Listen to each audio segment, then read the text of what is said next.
I'm so happy to see you, Tal. I'm so grateful that you could take a little time out to chat with me today. I know that there's so many people like me that are in this position and would love to have your input. First off, I just want to share that Tal Ben Shahar is an author and a lecturer. He taught two of the largest courses at Harvard University, positive psychology and the psychology of leadership. He's written numerous books, and his books have been translated into more than 25 languages, I believe.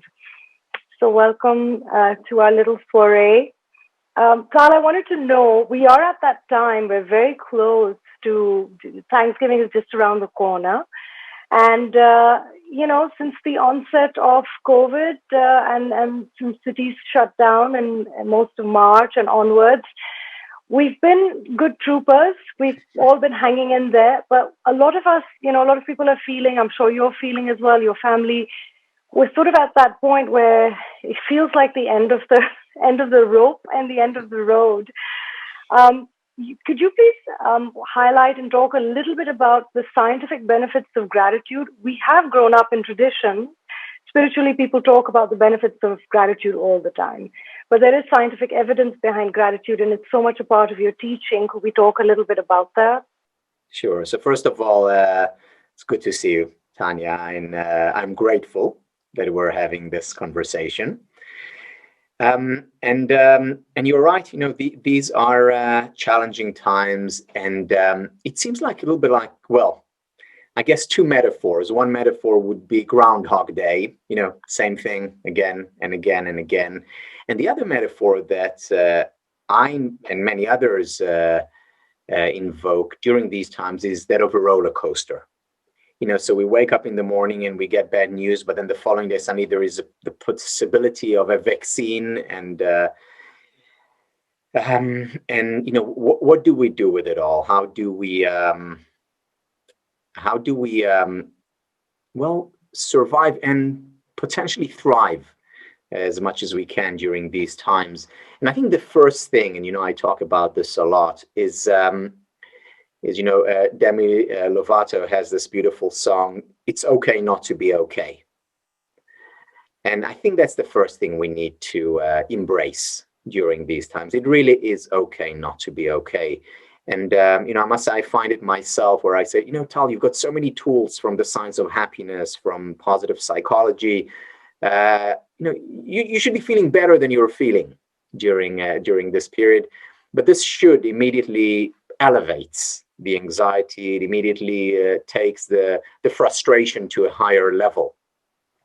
But instead, if I say it's okay not to be okay, in other words, lower my expectations, I think that in and of itself helps, and there is some relief in the fact that it's fine not to be fine. That's a very good point, and it's a great starting place as well. And yes, I've been teaching yoga classes online this whole time, and I feel like sharing that message and living that message has helped. But there comes a point where, you realize you can't travel, you can't hug people the way you used to be able to. A lot of people, especially in big cities, and maybe not even big cities, are living by themselves and have been in somewhat, isolation for a long time, socially distanced, meeting with other people. And yes, you're right. It's okay to not be okay. But once we allow ourselves to feel that feeling to its fullest extent, what happens after that? Yeah. What comes next? Once again, I will turn to low expectations, in the sense that finding small things to be grateful for, identifying small victories, in a sense, small things that we can celebrate. Now, why is it so important to find those small things? Because the way our life unfolds is through spirals. There is a flow of spirals. In other words, it's not just that we have one activity and let's say we feel good for a minute, but that 1 minute can affect the next minute and the minute after that, and so on. Unfortunately, the opposite is also the case. I may be feeling down because of one thing, and that takes me down and into, this vortex, and I feel worse and worse. So if we can think about our life as a series of spirals, and then our role is, or our ability is, to influence the direction of these spirals. So if we do nothing, then we're likely to fall. Why? Because we read the news. Why? Because we encounter difficulties and hardships, and then we fall down. But what if we can say, okay, I'm falling down. Let me hold on to something positive. And when you hold on to something positive, that something positive starts another spiral of its own. For example, I can start a day by turning on my smartphone and looking at the news. Usually bad news, but I really am eager to hear, what's new in our world? And that continues my downward spiral. In contrast, what I can say is I'm putting the phone away, which, by the way, I've been doing for a long time now. Putting the phone away. When I wake up in the morning, the first thing I do is I do my meditation.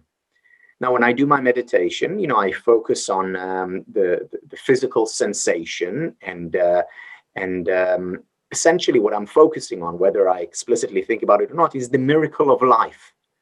The ability to feel, to experience, to sense. And I focus on my breath, which is inspiring. And that's how I start my day. Now, that is more likely to start an upward spiral.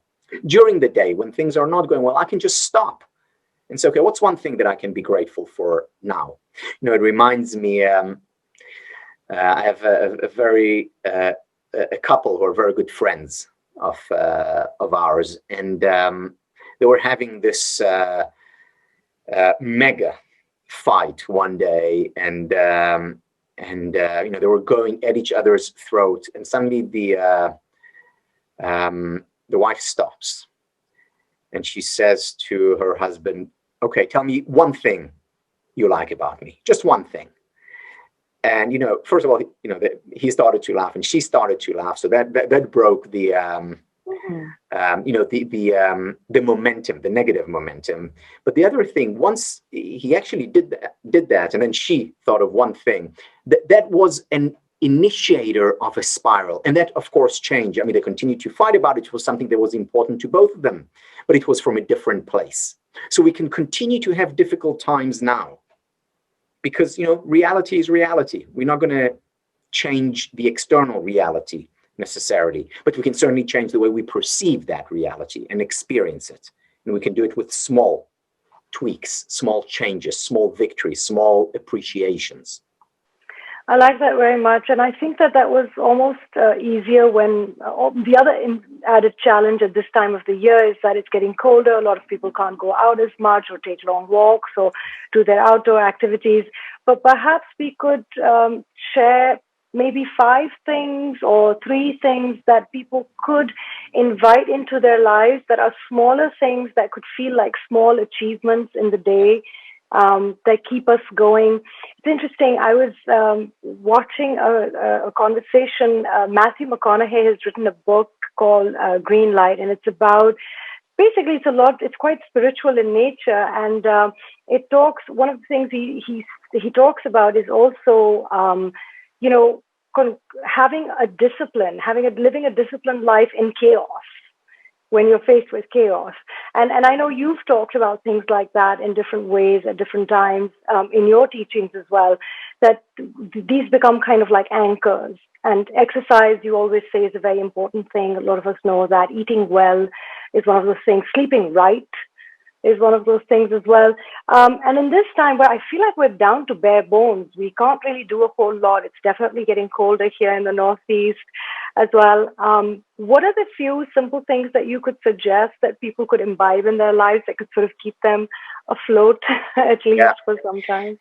So the first thing I suggest is to have these anchors throughout the day. It's very easy. You listen to a study or you read a book and you implement something new for a day or for 3 days. The point is to implement it consistently. There is a real double standard that exists when it comes to psychological well-being. And the double standard is that when it comes to any other skill that we want to develop, we understand that we need to put in the hours, we need to put in the effort, we need to invest in getting better. Whether it's playing the piano or playing tennis. But when it comes to happiness, we seem to think, oh, I should just read this book, or listen to a podcast, or learn about a study, and that in and of itself will make me happier. It won't. At best, it can initiate change, but we need to apply, and we need to apply consistently. So everything that I'm going to talk about now, we need to apply consistently. The first thing which you mentioned, exercise. And you're right, it is becoming more difficult because in the northern hemisphere, we had summer or fall where we could still go out and enjoy the outdoors. Very soon, for many people, that's not going to be possible anymore. Having said that, that's no excuse. There's a story of a pilot who was a prisoner of war for many years. His name is Rami Harpaz, and he was in solitary confinement as a prisoner, and he was in a cell which was about 9 by 10 feet, something like that. So tiny, barely enough for his mattress, and the toilet was in there. It was tiny, and yet he said, and he kept a journal while in his while in prison. He said what kept him sane throughout those years was daily exercise. Every day he would walk in his tiny cell, and he would make the figure 8 and do it 600 times every day. Now, if he could do it for years, I don't think we have a good excuse not to do it. So exercising at least 3 times a week, ideally 5 or 6 times a week, certainly during these periods. That's important. Another thing that's important, deep breathing. There's of course a place for meditating for 10, 20 minutes a day, and I strongly recommend that. However, in addition to that, or if we don't have the time or inclination to do that, take 30 seconds, 3-4 times during the day, where you shift yourself from the fight or flight stress response to what Herbert Benson from Harvard Medical School calls the relaxation response. So, deep breath is, 5 to 6 seconds in, and then 5 to 6 seconds out. And just doing that for 30 seconds, a few times a day. Again, the consistency is key here. It's not do it once or twice and then think that you will live happily ever after. You won't. So that's another thing that we can introduce. Something else, learn new things. Our mind, we are rational animals, as Aristotle pointed out. Our mind craves learning new things, exploring. So learn new things, whether it's, learn to prepare a new dish or learn a new concept by Lao Tzu. It doesn't matter, but engage in learning, listen to podcasts. This is the wonderful thing about today, and we're so fortunate that we have access to the greatest and best from history, or listen to music. Again, we have access to the best musicians, the greatest pieces ever written and performed. Use that. Small changes. It doesn't have to be 2 hours a day of listening, to a symphony. Even a few minutes each day can go a long way. Find ways to be kind.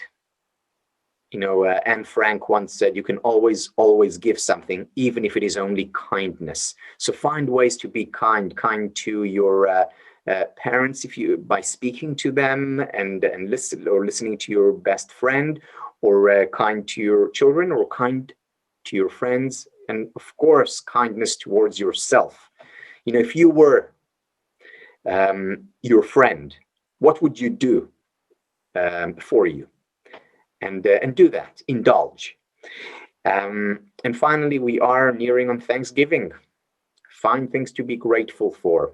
One of the basic premises of the field of appreciative inquiry, which was devised by David Cooperrider and others, one of the basic premises is that there's always something to appreciate, whether it's in the individual, whether it's in the relationship, whether it's in a family or organization or the world. And we need to find that one thing, even during, or especially during difficult times, because when we appreciate the good appreciates. We have more of it. When we don't appreciate the good, when we take it for granted, the good depreciates and we have less of it. And the reason why we see this appreciation and depreciation, going back to what we discussed earlier, is because of the spiral nature of reality. That once we appreciate something, then that spirals up to the next thing, from one moment to the next moment, and on and on and on. And that we have control over.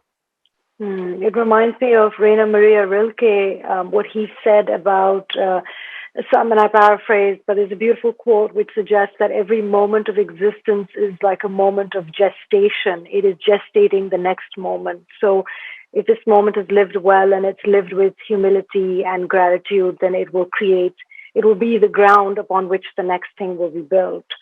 So that is very powerful. And thank you so much. I also think that we've gotten spoiled, and COVID has really reminded us of so many things, and it's really brought our attention back to the simpler things in life, because travel had become so easy, and getting up and going and seeing whoever you wanted to see, your family, or had become so accessible. Whereas now, I was actually thinking about this morning. I was thinking, well, at least you have health. Health is huge. That's something to be grateful for. If you don't find the dreary days much to be grateful about, the fact that, one's body is still functioning and one can go outside, take a long walk, or stretch, do yoga. And you're so right. This is such a great time to start something new as well, to learn something new, because now so much is available online. So many courses, a new language, dance, yoga, meditation. So much is available to us. I think it's more that we have to shift our perspective a little bit. We're not living in very small cells. We're not under completely dire conditions, and we're grateful for that. But we have to sort of shift our perception a little bit and find creativity in what is offered to us, and what is available to us in this time. Yeah, and Tanya, I think what is very important is to understand that reality always comprises two elements: the object and the subject, meaning what's out there and our interpretation of what is out there. And they coexist, which helps us find what I think is a healthy balance between confidence and humbleness. Because the humble part comes from reality is out there, regardless of what we do or where we are. So that's, we should be humble and humbled, whether it's by the pandemic or whether it's by natural disasters or by a flower growing. That's humbling, because it happens regardless of where we are, what we do, or who we are. And at the same time, we can also be confident, because we have control in terms of what perspective we take. We have control in terms of how we interpret reality. And that interpretation matters, which explains why there are people who seemingly have it all and are miserable, and there are people who have very little and never cease to celebrate life. I would love very much for this to be the topic of our next conversation, only because what you say is it makes so much sense, and there's so much scientific data now on the fact that it is how our brains are processing information. Whatever the retina is receiving in the environment, that's one thing, that everybody's perceiving the same thing. But it's how it's processed in our brains. The interpretation piece is the big piece. That is what actually defines one person's life as different than another, or one person's experiences as different than another. A very interesting thing that reminds me, my Sufi teacher was saying at the beginning of the pandemic, she said, whatever you are inside of yourself is going to rise to the surface now. You're going to see more of that. And I suppose that's true. However, you're inclined to be, if you're inclined to be pessimistic, or, some of us have a very doomsday narrative, more of that has felt, as those people have felt it to be a much harder time, I feel. And, I mean, by no stretch of the imagination was this an easy time. It's been a very, very challenging year for everybody. But I feel like that piece is so important. It's how information is processed in the brain that makes all the difference, Yeah. that really brings to light how our lives are different and how they shape. And it's very important in this regard to distinguish between two levels of learning. One level is information, the other is transformation. And this is a distinction that was taught to me by Robert Keegan, who was my professor when I was a student. And information, if you think about the word, is you take something, data, and you put it in the form. The form is your brain, or your cognitive capacity. So you put it inside information. Transformation is to shift, to change the form, to change the way you perceive, to change the way you interpret the world. So you take two people and you give them both the exact same reality. In other words, same information. However, their experience of it will be very different because their form has a different shape. They were transformed in a different way based on their learning or their upbringing or whatever it is. And we have control over both. Not ultimate control, but we have some control over both.